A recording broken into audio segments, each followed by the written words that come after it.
Assalamualaikum warahmatullahi wabarakatuh. Kami dari kelompok 11 akan mempresentasikan tugas terkait dengan larangan utama dalam ekonomi Islam. Sebelumnya perkenalkan, nama saya Putri Silviani dengan NPM 0123 081001 dan ada anggota lainnya juga. Ada Amanda Salsa Julianti dengan NPM 0123 076681. Lalu ada Syafika Anindya Anjabah dengan NPM 0123 076961. Baik, langsung saja kita ke materinya. Yang pertama ada pendahuluan. Ekonomi Islam dibangun atas prinsip religius yang berorientasi pada dunia dan juga akhirat. Sistem ekonomi Islam ini menekankan prinsip tauhid dan persaudaraan, prinsip bekerja dan produktivitas, dan juga distribusi yang adil atau ekuitas. Nah, dalam praktiknya, ekonomi Islam mengatur transaksi yang berdasarkan etika syariah dan melarang praktik yang merugikan seperti maisir atau gambling, gharar, dan juga riba. Ketiga larangan ini menjadi parameter operasional untuk menilai syariah atau tidaknya suatu aktivitas baik secara individu maupun bersama-sama. Selanjutnya ada larangan utama dalam ekonomi Islam. Nah, larangannya sendiri itu ada 3. Yang pertama larangan maisir dalam transaksi, lalu ada larangan gharar, dan yang ketiga ada larangan riba atau bunga dalam transaksi. Selanjutnya adalah larangan maisir dalam transaksi. Definisi maisir secara bahasa, kata maisir adalah ismakan yang menunjuk pada tempat, dari yasara yaisaru atau yaisiru yaisaran yang mengandung beberapa makna seperti mudah, antonim dari makna sulit. Nah, dalam terminologi agama, judi diartikan sebagai suatu transaksi yang dilakukan oleh dua pihak untuk kepemilikan suatu benda atau jasa yang menguntungkan satu pihak dan merugikan pihak lain. Nah, dengan cara mengaitkan transaksi tersebut dengan suatu tindakan atau kejadian tertentu. Nah, secara syariah, hukum berjudi adalah terlarang. Lalu ada dasar hukum pelarangan maisir. Dasar hukum pelarangan maisir sendiri itu terdapat di Quran Surat Al-Baqarah ayat 219 dan Al-Maidah ayat 90 dan 91. Imam As-Sabuni menjelaskan bahwa Al-Maisir adalah setiap permainan yang membawa keuntungan kepada satu pihak dan kerugian kepada satu pihak yang lain. Ia adalah judi yang diharamkan. Nah, merujuk pengertian tersebut, ada kesan bahwa judi terbatas pada permainan yang ada unsur pertarungan, menang atau kalah, untung atau rugi yang bergantung pada resiko kemungkinan dan nasib. Oke, lalu ada pelaku maisir. Meskipun maisir diharamkan, Al-Quran tidak menjelaskan hukuman judi. Mayoritas ulama menetapkan taksir, yaitu hukuman yang memberi pelajaran agar jera dan tidak diatur dalam Al-Quran maupun hadis. Hukuman ini diserahkan kepada penguasa dan berlaku bagi siapa saja yang berakal sehat. Anak di bawah umur, orang gila, dan mabuk tidak dikenakan hudud atau qisas, tetapi tetap dikenakan taksir. Kemudian materi selanjutnya ada unsur-unsur perjudian atau masyir. Yang pertama ada unsur umum dan unsur khusus. Unsur umum adanya nas yang melarang atau unsur formal, adanya perbuatan nyata atau sikap tidak berbuat atau unsur material. Kemudian ada pelaku adalah mukallaf atau unsur moral. Yang unsur khusus ada dua pihak bertaruh, yang menang dibayar oleh yang kalah. Menang atau kalah bergantung pada peristiwa di luar kekuasaan dan pengetahuan. Nah, menurut Wetwali, larangan maisir dalam bisnis menyebabkan yang pertama, tabungan harus diinvestasikan nyata. Yang kedua, tidak ada permintaan uang untuk spekulasi. Kemudian yang ketiga tidak ada spekulasi, keuntungan investasi stabil. Pertandingan berhadiah bukan judi jika tidak ada taruhan. Nah, hadiah lomba diperbolehkan jika yang pertama disediakan sponsor atau pemerintah. Kemudian yang kedua, janji dari peserta kepada lawan jika kalah. Kemudian yang ketiga, disediakan peserta disertai muhalil sebagai pihak ketiga. Kemudian ada maisir pada transaksi keuangan konvensional. Yang pertama ada asuransi konvensional. Terdapat unsur gharar yang menimbulkan qimar, terutama pada asuransi jiwa. Pemegang polis tidak mengetahui asal-usul uang pertanggungan. Yang kedua ada pasar modal konvensional. Spekulasi terjadi di pasar sekunder, harga ditentukan mekanisme pasar, dan transaksi bisa terjadi berulang kali melalui pialang. Kemudian yang ketiga ada jual beli falas. Tidak ada jual beli real, semua bersifat semu dan dikategorikan perjudian karena tidak terjadi penyerahan falas. Yang keempat ada bursa emas. Emas yang ditransaksikan tidak diterima pemilik dana karena tidak ada transaksi real. Hukumnya itu haram. Kemudian ada larangan gharar. Definisi gharar, bahan-bahan yang tersedia mengenai gharar dalam literatur ekonomi dan keuangan Islam lebih sedikit dibandingkan riba. Kiran dan Aziz Qaudri menyebut mayoritas tulisan keuangan Islam sering mengabaikan gharar.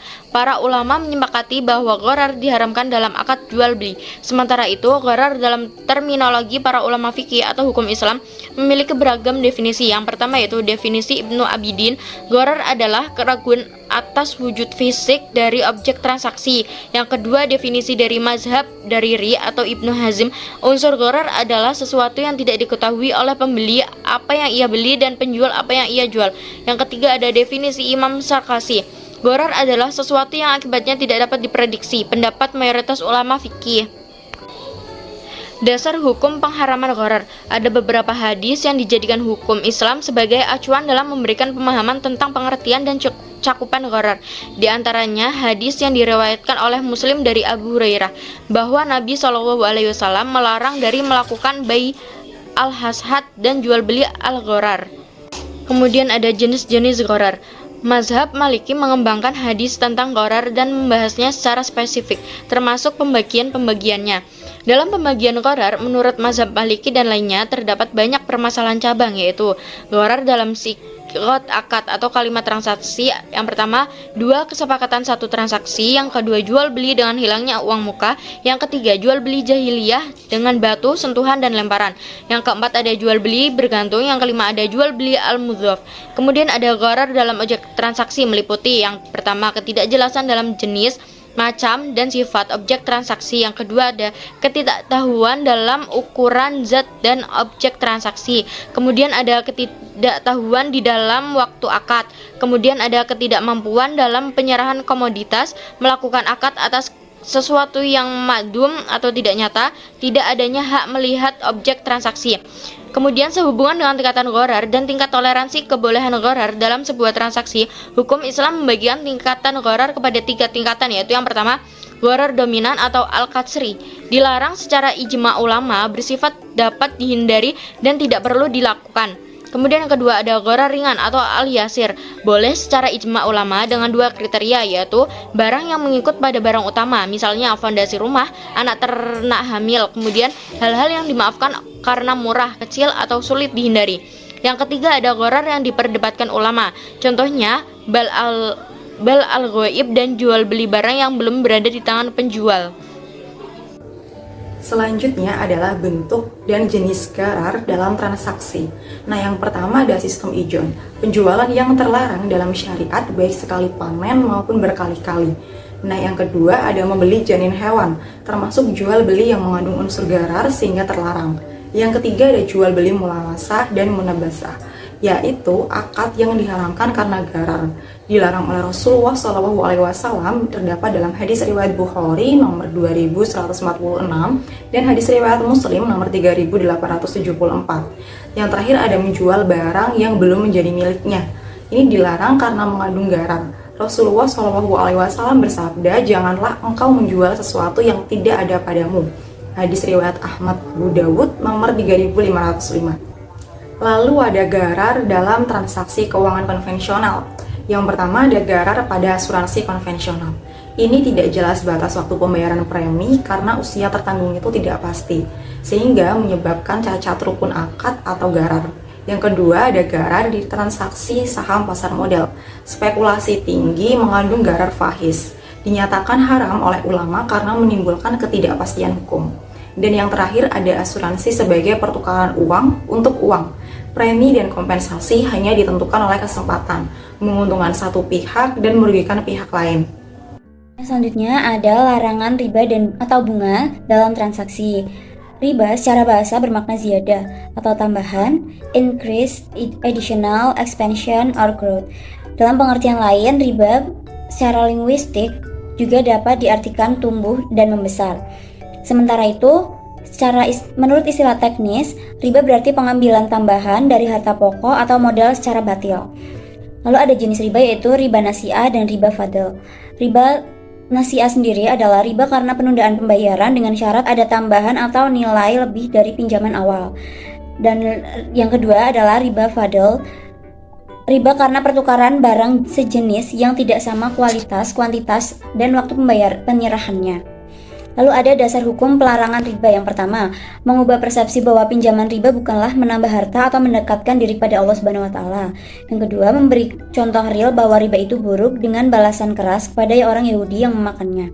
Yang ketiga, menunjukkan karakter riba sebagai tambahan yang berlipat ganda.